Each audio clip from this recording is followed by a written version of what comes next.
Ayah mantan peserta MasterChef habisi nyawa istri, sang anak lega, "Aku kejam banget." Devi Anastasia, selebgram dan pernah menjadi peserta MasterChef Indonesia Season 9, mengatakan tak bisa membenci ayah. Padahal, sang ayah sudah menghilangkan nyawa ibu kandungnya. Saat peristiwa itu, Devi masih berusia 6 tahun dan masih belum bisa mencerna banyak kejadian. Dia bahkan tidak bisa menjelaskan seperti apa perasaannya atas kejadian yang menimpanya.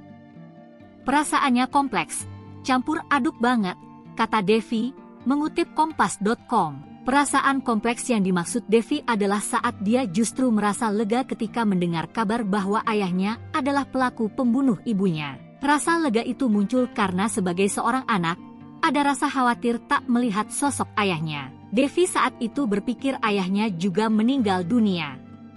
Ternyata dia ada dan dia ketangkep, "Gue malah lebih lega, masih ada papa," lanjutnya.